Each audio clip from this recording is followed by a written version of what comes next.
कहानी की शुरुआत होती है आज से 65 साल पहले, जब दुनिया न्यूक्लियर वॉर की वजह से लगभग खत्म सी हो गई थी। बिजली और हर तरह के कम्युनिकेशन सिस्टम एक ही रात में पूरी तरह बर्बाद हो गए। पूरी दुनिया बहुत बुरे दौर से गुजर रही थी। तब अमेज़न के जंगलों में एक साइंटिस्ट को जेनेसिस पेड़ मिला। इसके करिश्माई फूल में इतनी ज्यादा ताकत थी कि ये पूरी दुनिया को बिजली दे सकता था। इससे इंसानों ने फिर से सब कुछ बनाना शुरू कर दिया। इस आविष्कार के बाद सभी जेनेसिस पेड़ सरकार के कंट्रोल में आ गए। इस न्यूक्लियर युद्ध के बाद पैदा होने वाले 90% बच्चों में जेनेटिक प्रॉब्लम्स आने लगी। इसके बाद साइंटिस्टों ने ये प्रॉब्लम सॉल्व करने के लिए उसी पेड़ के फूल को ह्यूमन डीएनए में डाल दिया। इसके बाद हर एक इंसान अपनी माँ के पेट से ही कोई ना कोई ताकत लेकर पैदा होने लगा। किसी की सुनने की शक्ति कुछ ज्यादा ही बेहतर होती तो किसी की नजर बहुत ज्यादा ही बेहतरीन। इस तरह की ताकतों के साथ पैदा होने वाले लोगों को जेनेटिक्स बुलाया जाने लगा और ये लोग इस नई दुनिया में बिल्कुल राजाओं की तरह जीने लगे। लेकिन लगभग 10% लोगों का इम्यून सिस्टम थोड़ा कमजोर था, जिससे उनके शरीर ने इस फूल को बिल्कुल भी एक्सेप्ट नहीं किया।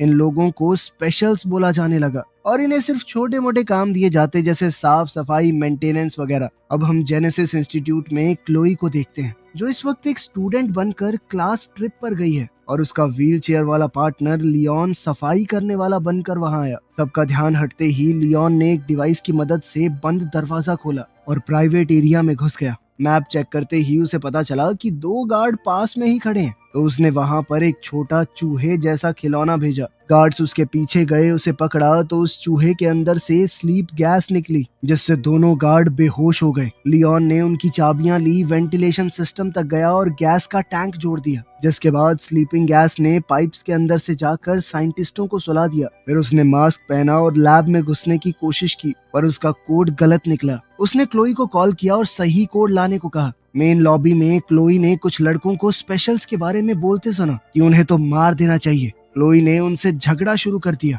बाकी बच्चे भी उन्हें उकसाने लगे। एक गार्ड भाग कर आया। क्लोई ने बेचारी बनकर गार्ड से मदद मांगी और उसी वक्त उसकी जेब से नोटबुक चुरा ली। नोटबुक में उसे सही कोड मिला जो उसने लियोन को भेज दिया।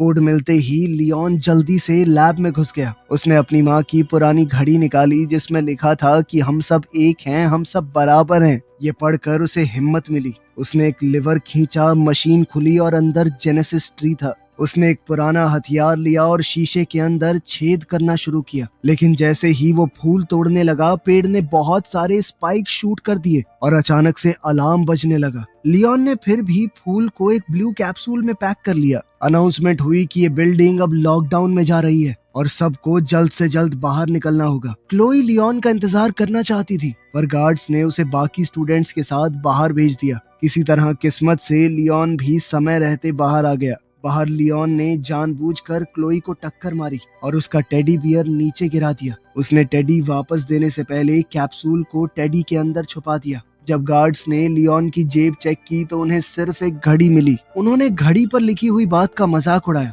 और साथ ही लियोन को फ्रीक कहकर पुकारा। एक आदमी बहुत ध्यान से सभी स्टूडेंट्स को चेक कर रहा था, लेकिन उसने भी ये तो नहीं सोचा कि इस टेडी के अंदर फूल छुपा हुआ होगा। कुछ देर बाद क्लोई और लियोन सड़क पर बड़ी स्क्रीन पर न्यूज देखने लगे। सेनेटर फ्रैंक लोगों से कह रहा था कि पैदा होने से पहले ही क्यों, हम फूल का इस्तेमाल लोगों के जन्म लेने के बाद भी तो कर सकते हैं। इसके बाद फेमस सिंगर मीरा वहां आई। उसने अनाउंस किया कि वो बिना ताकत वाले लोगों की डिस्ट्रिक्ट में फ्री टूर कर रही है, ताकि सब लोग एक साथ मिलकर रहें। अपना हुलिया बदलने के बाद लियोन ने क्लोई को समझाया कि पॉलिटिशियंस और सेलिब्रिटी सिर्फ ड्रामा करते हैं, उन्हें हम जैसे लोगों की कोई परवाह नहीं है। अभी थोड़ी देर पहले सड़क पर एक हमारे जैसे गरीब आदमी को खाने के स्टोर से धक्का देकर निकाल दिया गया। तभी हम देखते हैं कि एक सफाई करने वाला आदमी खिड़की से कुछ मिटा रहा था। वहां लिखा था डेथ टू द जेनेटिक्स, जिसका मतलब था कि सब लोग जेनेटिक्स को देखकर खुश तो नहीं है। वहीं मीरा के मैनेजर ने उसे कहा कि हालात खतरनाक हो रहे हैं। स्पेशल डिस्ट्रिक्ट जहां पर वो 10% लोग रहते हैं जिनके ऊपर उस फूल ने काम नहीं किया, वो पहले से बहुत रिस्की है और बहुत ज्यादा भीड़ आएगी, इसलिए ऑटोग्राफ सेशन को कैंसिल करना होगा। मीरा को ये बात बिल्कुल पसंद नहीं आई। उसने कहा कि ऐसे थोड़ी आएगी एकता, मुझे लोगों के सामने जाना होगा, उन्हें अपने जैसा महसूस करवाना होगा। उसने इवेंट को कैंसिल करने से मना कर दिया। क्लोई और लियोन जब घर जाने लगे तो स्पेशल डिस्ट्रिक्ट के गेट पर गार्ड्स ने उनकी आईडी चेक की। लियोन शॉपिंग करने गया तब क्लोई टीवी पर फ्रैंक का इंटरव्यू देख रही थी। अब फ्रैंक बोल रहा था कि उसने ऐसी दवाई बनाई है जिससे वो 10% लोग जिनके अंदर ताकत नहीं आई थी वो भी अब इस ताकत को महसूस कर पाएंगे। उन्हें भी अब बाकी सब जैसा बनाया जा सकता है। क्लोई ये देखकर बहुत खुश हुई, लेकिन लियोन ने कहा कि ये सब झूठ है। फिर वो दोनों अपने घर गए एक छोटी सी वर्कशॉप में। क्लोई वहाँ पौधे उगाती है और लियोन कुछ डिवाइसेस बनाता है। लियोन फूलों से वो हिस्से निकालता है जिनके अंदर ताकत है और उनकी मदद से अपाहिज लोगों के लिए खास तरह के प्रोस्थेटिक्स बनाता है ताकि वो लोग भी एक आम जिंदगी जी सकें। क्लाइंट्स के पैसों से उनका रोज का गुजारा हो जाता है। क्लाइंट्स का काम खत्म होने के बाद एक आदमी ने जेनेटिक डिस्ट्रिक्ट से कॉल किया और कहा कि मुझे कुछ ठीक करवाना है। क्लोई ने मना कर दिया, ये कहकर कि हम लोग कहीं जाके ठीक नहीं करते, दुकान पे ही आना पड़ेगा आपको। पर जब लियोन ने सुना कि वो आदमी 3 गुना पेमेंट देगा तो उसने कहा कि कोई नहीं, आ जाएंगे। क्लोई डर गई क्योंकि ये थोड़ा इलीगल काम था। लियोन ने उसे समझाया कि मुझे सारा रास्ता पता है, कहाँ पे गार्ड्स हैं कहाँ पे नहीं, वो किसी को भी पता लगे बिना अंदर जा सकता है। अब वो दोनों एक महंगे से रेस्टोरेंट में पहुंचे जहां कुक ने उन्हें पीछे के दरवाजे से अंदर लिया। वो कुक भी उन्हीं की तरह था। उसके पास एक मैकेनिकल सूट था जो उसे चलने में मदद करता है अपाहिज होने के बाद भी। अचानक एंटी जेनेटिक्स नाम की गैंग मेन दरवाजा तोड़कर अंदर घुस गई और उन्होंने बिजली भी काट दी। लियोन ने सूट ठीक करने का काम पूरा किया। कुक ने कहा कि मैं देखकर आता हूँ बिजली कैसे चली गई, साथ ही आपके पैसे भी ले आऊंगा। गैंग ने अब रेस्टोरेंट को तोड़ना शुरू कर दिया और खास शक्तियों वाले इंसानों को मारना भी। कुछ ही मिनटों में बहुत से टेबल्स टूटे पड़े थे और बहुत सारी लाशें जमीन पर थी। फिर गैंग का लीडर दीवार पर कुछ लिखने लगा। इतने में कुक वापस किचन में आया। उसके शरीर पर खून लगा हुआ था। उसने अपनी आखिरी सांसें भरते हुए क्लोई और लियोन को बताया कि बाहर क्या हो रहा है और फिर दम तोड़ दिया। अब क्लोई और लियोन ने भागने की कोशिश की लेकिन पीछे के दरवाजे पर ताला लगा हुआ था। अब उन्हें यहाँ से भागने के लिए कुछ तो दिमाग लगाना पड़ेगा। लियोन ने क्लोई से कहा कि कुक का मैकेनिकल सूट पहनने में मेरी मदद करो। कुछ मिनट बाद 2 गैंग वाले किचन में आए। उन्हें सिर्फ मरा हुआ कुक ही दिखाई दिया क्योंकि क्लोई और लियोन छुपकर बैठे थे। वो लोग दीवार पर कुछ लिखते हुए बात कर रहे थे कि कल एक छोटा शो होगा और अगले दिन बहुत बड़ा काम। एक गुंडे ने अपने कुछ आइडिया देने की कोशिश की लेकिन बॉस ने उसे चाकू दिखाकर धमकाया कि प्लान में कोई बदलाव नहीं होगा, ठीक है। एक आदमी ने कागज गिरा दिया और क्लोई ने उसे उठाया। पुलिस की आवाज आई तो गुंडे निकल गए। अचानक लियोन के सूट ने कंट्रोल छोड़ दिया। सूट ने खुद ब खुद उसे खड़ा कर दिया और काउंटर पर फेंक दिया। दोनों आदमी उसके पीछे आए तो लियोन ने बर्तनों और गर्म पानी का इस्तेमाल करके उनसे लड़ाई की। लड़ाई के दौरान बॉस का मास्क हिल गया और उन्हें उसका चेहरा दिख गया। गुंडों ने लियोन को काउंटर पर दबा दिया और क्लोई उसे बचाने कूद पड़ी। फिर लियोन ने गुंडों के ऊपर आटा फेंका और जल्दी से वहां से निकलने की सोची। अब वो क्लोई के साथ एग्जिट की तरफ भागने लगा। सूट की ताकत से लियोन ने दरवाजा तोड़ दिया और वो दोनों वहां से बाहर निकल गए। बाहर लियोन को सूट में चल पाना बड़ा मुश्किल सा हो गया तो क्लोई उसे संभाल कर एक गली में ले गई। पुलिस की गाड़ियां पास से निकल गई पर उन दोनों को नहीं देख पाई। क्लोई ने हिसाब लगाया कि सूट की टांग थोड़ी टूट सी गई है, इसीलिए वो लियोन को घर तक सहारा देते हुए ले गई। अगले दिन रिपोर्टर्स ने पूरा केस दिखाया और फिर सिक्योरिटी कैमरास के एक फोटो में लियोन और क्लोई भी थे। अब मीडिया बातें फैलाने लगा कि शायद ये भी गैंग के लोग हैं। सारी इंफॉर्मेशन निकाली गई ताकि पुलिस को भेजी जा सके। स्पेशल फोर्सेस के कैप्टन हजिज ने कहा कि ये बिना खास शक्तियों वाले लोगों का जो एरिया है ना, ये क्राइम का अड्डा बन चुका है। हम जल्द ही स्पेशल डिस्ट्रिक्ट के ऊपर रेड करेंगे। लियोन और क्लोई डर गए क्योंकि उन्होंने उसे पहचान लिया था। दरअसल वो उसी गैंग का लीडर है जिसका चेहरा उन्होंने पिछले दिन लड़ाई में देखा था। क्लोई ने वो कागज खोला और पता चला कि वो मीरा के कॉन्सर्ट का फ्लायर है जिसके अंदर एक छोटा सा मैप बना हुआ है। वो लोग समझ गए कि इस गैंग वाले लोग कॉन्सर्ट पर हमला करेंगे और इस बात के लिए दोषी हम जैसे लोगों को ठहराया जाएगा। लियोन डर कर सामान पैक करने लगा ताकि वो शहर छोड़ दे, पर क्लोई ने कहा कि हमें लोगों को बचाना होगा। सिर्फ हम दोनों हैं जिसे पता है हमला कहाँ होने वाला है। बहुत सारे निर्दोष लोग मरेंगे वहाँ पर, क्या हम ऐसा होने देंगे? इस पर लियोन ने कहा कि एक ऐसा आदमी जिसका नीचे का शरीर चलता नहीं और एक 12 साल की लड़की क्या कर लेंगे। ये सुनकर क्लोई रो पड़ी। उसने कहा कि भैया तुम खुद गर्ज हो, और इतना कहकर भाग गई। लियोन चाहकर भी उसे रोक नहीं पाया। इसके बाद फ्लैशबैक में दिखाया जाता है कि एक जवान लियोन अपने पिता के ऑफिस में घुस गया था अपनी फाइल देखने के लिए। वहाँ उसे पता चला कि वो स्पेशल है। जैसे ही उसके पिता को पता चला कि उसका बेटा एक स्पेशल है, उसके पिता ने उसे वहीं पकड़ लिया। ये सब याद करके और अपनी माँ की घड़ी को देखकर लियोन ने फैसला किया कि उसे कुछ तो करना होगा।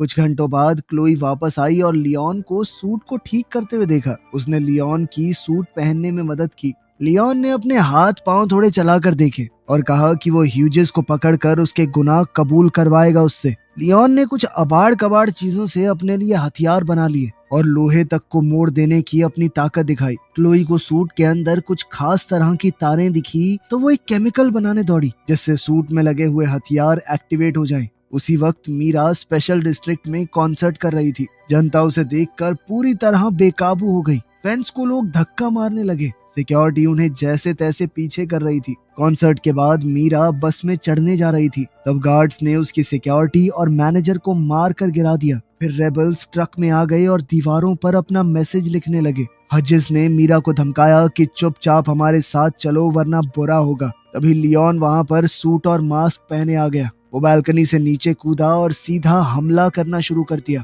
लेकिन क्लोई के केमिकल्स की वजह से सूट में पौधे उग गए। ये देखकर गुंडे हंसने लगे, लेकिन लियोन ने उन पौधों का ही इस्तेमाल कर लिया। एक आदमी गैस से गिर गया, दूसरा बेलों में उलझ गया। क्लोई ने एक चोरी की हुई गाड़ी से मीरा को आवाज लगाई, जबकि लियोन हजिस और उसके लोगों से लड़ने लगा। शुरुआत में तो लियोन बढ़िया मुक्के पेल रहा था, लेकिन फिर पूरी गैंग ने उसे घेर कर नीचे गिरा लिया। तब क्लोई ने गाड़ी से एक आदमी को टक्कर मारी। लियोन मौका देखकर गाड़ी में बैठ गया, लेकिन मीरा चीखने लगी। समझाने का वक्त नहीं था तो क्लोई जल्दी से गाड़ी भगाकर सबको वहां से ले गई। उन दोनों ने जल्दी से घर पहुंचकर दरवाजे बंद कर दिए। बाहर गैंग वाले उन्हें सड़कों पर ढूंढ रहे थे। वहीं टीवी पर रिपोर्टर्स बोल रहे थे कि मीरा को किडनैप करने की कोशिश की गई, लेकिन एक अनजान हीरो ने उसे बचा लिया। दूसरी ओर मीरा ने देखा कि लियोन घायल हो गया था। अब उसने जल्दी से लियोन के जख्मों पर मरहम पट्टी की और बताया कि मैं पहले एक डॉक्टर बनना चाहती थी। क्लोई ने लियोन की एकदम फ्लावर हीरो जैसी ड्राइंग बना दी, जो लियोन को तो बिल्कुल पसंद नहीं आई,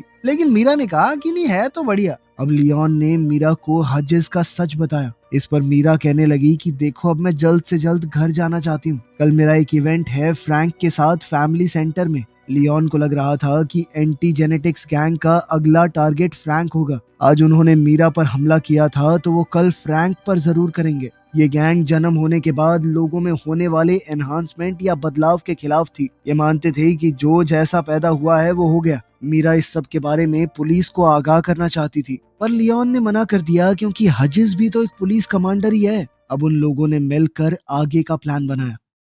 अगले दिन मीरा और लियोन फैमिली प्लानिंग सेंटर गए, जैसे वो कोई नया शादीशुदा जोड़ा हो जो बच्चे करना चाहते हैं। मीरा फेमस थी तो उसने डॉक्टर से कहा कि सर, मैंने अपॉइंटमेंट नहीं ली और ना ही किसी को आज तक अपने पति के बारे में बताया, क्योंकि मैं मीडिया से अपने परिवार को बचाना चाहती हूँ। लियोन ने डॉक्टर को जैसे तैसे मना लिया कि वो उन्हें अपनी फैसिलिटी का एक टूर दे। इस सब के दौरान लियोन ने बड़ी चालाकी से एक चाबी चुरा ली। फिर उसने वहाँ काम करने वाले लोगों का ध्यान भटकाया, ये कहकर कि मीरा आप सबके लिए परफॉर्म करेगी। ये कहकर उन्होंने सभी लोगों को एक कमरे में इकट्ठा कर दिया। तभी एंटी जेनेटिक्स गैंग के लोग आ गए और लियोन लॉबी में उनसे भिड़ गया। गुंडे उस पर टूट पड़े तो लियोन ने गैस बॉम्ब्स छोड़े, जिससे उनके मास्क तक पिघल गए। शुरुआत में लियोन बहुत बढ़िया लड़ रहा था, लेकिन वो लोग बहुत ज्यादा थे। उन्होंने उसे नीचे गिरा लिया और वो गुंडे मिलकर उसे मारने लगे। अजीज ने उसका मास्क उतारा और उसके चेहरे पर बार बार मुक्के मारने लगा। तभी अचानक फ्रैंक की सिक्योरिटी आ गई और गुंडे भाग गए। इस पर मीरा ने बताया कि उसने ही फ्रैंक को कॉल किया था, क्योंकि वो समझ गई थी कि गुंडे ज्यादा होंगे, लियोन अकेला नहीं संभाल पाएगा। लियोन ने पूछा कि गार्ड्स ने गुंडों को फॉलो क्यों नहीं किया, तो फ्रैंक ने कहा कि तुम हमारे लिए उनसे ज्यादा जरूरी थे। पता चला कि फ्रैंक असल में लियोन का पिता है। क्लोई ये सुनकर पूरी तरह चौंक गई। वो सोच में पड़ गई कि लियोन ने आज तक उससे झूठ कहा कि उनके पिता मर चुके हैं। वो नाराज होकर वहां से भाग गई। अब रिपोर्टर अंदर आ गए तो उन्हें देखते ही फ्रैंक का पॉलिटिशियन मोड ऑन हो गया। उसने कहा कि मेरा बेटा एक प्रूफ है कि जेनेटिक्स और ऐसे लोग जिनके ऊपर फूल ने काम नहीं किया, उन लोगों के बीच में गैप बहुत ज्यादा बढ़ गया है। इसीलिए कल वोट बड़े ध्यान से देना। एक हफ्ते बाद अनाउंस हुआ कि फ्रैंक के प्रोजेक्ट को लगभग सबने अप्रूव कर दिया है। बहुत सारी बसेस स्पेशल डिस्ट्रिक्ट में आई और सभी गरीब लोगों को शहर के बाहर एक मेडिकल कैंप में भेज दिया गया। इस ट्रीटमेंट के बाद उन लोगों के अंदर भी कोई कमी नहीं रहेगी, तो इसीलिए उनकी रहने की जगह यानी स्पेशल डिस्ट्रिक्ट को खोल दिया जाएगा और सभी लोग आराम से एक साथ रहेंगे, कोई रोक टोक नहीं होगी बीच में। मेडिकल सेंटर में लियोन पूछने लगा कि क्लोई कहाँ पर है, लेकिन फ्रैंक ने बताया कि हम लोग उसे नहीं ढूंढ पाए। जब लियोन ने हजेस का नाम लिया तो फ्रैंक ने टॉपिक बदल दिया। उसने कहा कि तुम इस सब की चिंता मत करो, मैं बस तुम्हारा इलाज करना चाहता हूँ। लियोन ने याद दिलाया कि जब आपने माँ का इलाज करने की कोशिश की थी तो वो मर गई थी, याद है आपको? फ्रैंक ने माफी मांगी और ये माना कि मुझसे गलती हुई है। उसने बताया कि तुम्हारी माँ ने एक लेटर भी छोड़ा है, लेकिन मैं आज तक डर रहा था उसे तुम्हें देने से। जब तक मैं हिम्मत जुटा पाता तुमने घर छोड़ दिया था।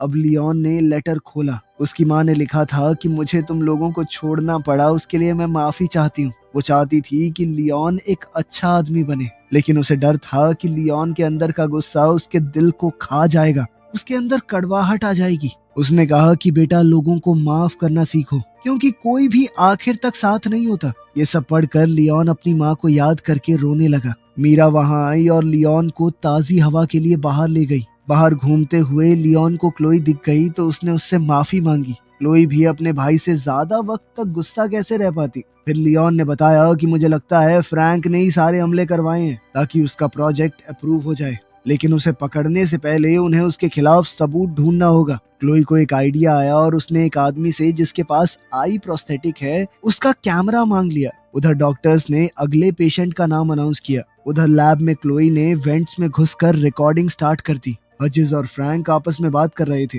उनकी बातचीत से ये तो साफ हो गया कि उन दोनों ने मिलकर ही ये कांड किया है। अपने कुछ पेशेंट्स को बेहोश करते वक्त फ्रैंक अपना प्लान समझा रहा था। वो इन लोगों के दिमाग से खास तरह के जीन को निकालना चाहता था। फिर वो उस जीन को उन लोगों के अंदर इंजेक्ट करेगा जिनके अंदर खास ताकत थी। फ्रैंक इसे इंसानों का अगला एवोल्यूशन कह रहा था। फ्रैंक ने बताया कि इससे वो लोग और बेहतर हो जाएंगे, हमेशा जवान रहेंगे चाहे कोई भी उम्र हो। उसे स्पेशल्स यानी इन अपाहिज लोगों की कोई परवाह नहीं थी। इन लोगों का तो सिर्फ वो इस्तेमाल करना चाहता है उस जीन को निकालने के लिए। थोड़ी देर बाद क्लोई ने टेंट में सबको रिकॉर्डिंग सुनाई। मीरा रोते हुए वहां मौजूद सभी स्पेशल्स से माफी मांग रही थी, क्योंकि उसे इस बारे में कुछ नहीं पता था। लियोन ने अपनी माँ के मैसेज को दोहराया कि हम सब एक बराबर हैं, हमारे अंदर कोई कमी नहीं है, इंसान हैं हम भी। ये बातें कहते हुए उसने सबको लड़ाई के लिए उकसाया। उसने कहा कि मुझे किसी भी हालत में मेरा सूट चाहिए। इस पर क्लोई ने बताया कि मैंने पहले ही स्टोरेज की चाबियां चुरा ली हैं। अगले दिन फ्रैंक और कुछ नर्सेज लियोन के कमरे में आ रहे थे उसका इलाज करने के लिए। लियोन ने चद्दर के नीचे अपना सूट पहना हुआ था। उसने तुरंत अपने पिता को पकड़ लिया और नर्सेज से वो इंजेक्शन छीन लिया। फ्रैंक ने कहा कि मैंने ये सब तुम्हारे लिए किया है बेटा, मैं तुम्हारा इलाज करना चाहता हूँ। लेकिन लियोन ने कहा कि तुम एक हैवान हो और कुछ नहीं। अब लियोन ने उसे कमरे के अंदर बंद कर दिया। उसने क्लोई से थोड़ा बारूद लिया और सिक्योरिटी रूम की तरफ दौड़ने लगा। वहां मौजूद गार्ड से लड़कर उसने उन्हें गिरा दिया, लेकिन एक गार्ड ने जल्दी से अलार्म बटन दबा दिया ताकि सबको इस गड़बड़ी का पता चल जाए। उधर क्लोई ने कैमरा को कंप्यूटर से कनेक्ट किया ताकि वो पूरी रिकॉर्डिंग पुलिस को भेज सके सबूत के तौर पर। लियोन के जाने से पहले मीरा ने उसे किस किया और कहा कि लौट कर जरूर आना। उधर टेंट वाले एरिया में हजिज अपनी गैंग के साथ आ चुका है। लियोन और स्पेशल्स ने उन्हें घेर लिया और बहुत बड़ी लड़ाई शुरू हो गई। स्पेशल्स के पास सिर्फ बर्तन, पाइप्स जैसी नॉर्मल चीजें थी, लेकिन उनकी तादाद ज्यादा होने की वजह से लड़ाई बराबर की चल रही थी। वहीं लियोन का सूट उसे एक वक्त पर बहुत सारे लोगों से लड़ने की ताकत दे रहा था, लेकिन हजिज ने बैकअप बुला लिया और हथियारों वाले बहुत से लोग आ गए। कई स्पेशल्स लड़ते हुए गिर रहे थे, वहीं लियोन हजिज से अकेले लड़ रहा था। कुछ देर बाद हजिज ने लियोन को नीचे गिरा दिया और लियोन ने भागकर बचने की कोशिश की। उधर सिक्योरिटी रूम में एक आदमी ने मीरा को गले से पकड़ लिया। तभी एक स्पेशल वहां आया और जल्दी से उस आदमी को मार गिराया। कंप्यूटर ने आखिरकार फुटेज अपलोड कर ही दी और क्लोई ने जल्दी से पुलिस को बुलाया। उधर लैब में लियोन अपनी जान बचाने के लिए रेंग रहा था। हजिज ने पीछे से आकर उसे मारा। अब टेबल्स और कंट्रोल पैनल के बीच में उनकी लड़ाई हो रही थी। लियोन ने जेनेसिस पेड़ की मशीन खोल दी और फिर एक चीज फेंक कर मारी जिससे शीशे के ऊपर क्रैक आ गया। उसकी इस हरकत के बाद तो हजिज ने लियोन को पकड़कर और मारा और उसे मशीनों के ऊपर फेंक दिया। इससे पूरा शीशा ही टूट गया। अब हजिज उसे मारने ही वाला था जब लियोन ने अचानक ही एक फूल तोड़ लिया। अब तक वो जान चुका था कि फूल तोड़ने से पेड़ के अंदर से स्पाइक निकलेंगे। वो हजिज के चेहरे में घुस गए और वो गिर पड़ा। वहीं पुलिस ने आकर फ्रैंक के सारे लोगों को अरेस्ट कर लिया। उन्हें कई सारे सबूत भी मिले। तभी क्लोई और मीरा लियोन को देखने के लिए भाग कर आई और इस बार लियोन ने आगे बढ़कर मीरा को चूम लिया। एक हफ्ते बाद सभी न्यूज चैनल्स फ्रैंक के इस घिनौने प्लान को एक्सपोज कर रहे थे। लोग कह रहे थे कि एक मास्क वाले आदमी ने सबको बचाया है। अफवाह थी कि वो फ्रैंक का बेटा है, लेकिन पुलिस वालों ने इस बात को नकार दिया। फ्रैंक खुद वहां से भाग गया था। अब गवर्नमेंट ने भी लोगों को अलग अलग रखने की अपनी पॉलिसी बंद कर दी। अब सब लोगों को आजादी थी, कोई भी कहीं जा सकता था। इस सब के दौरान मीरा का गला डैमेज हो गया था, तो अब वो गा तो नहीं सकती, लेकिन लियोन के साथ अपनी जिंदगी में बहुत खुश है। लेकिन फ्रैंक अभी भी फरार था। कहानी के आखिर में हम उसे देखते हैं कि वो अपने बेटे को दूर से घूर रहा था। वीडियो पसंद आई तो लाइक कर देना, चैनल को सब्सक्राइब कर लेना। मिलते हैं अगली वीडियो में।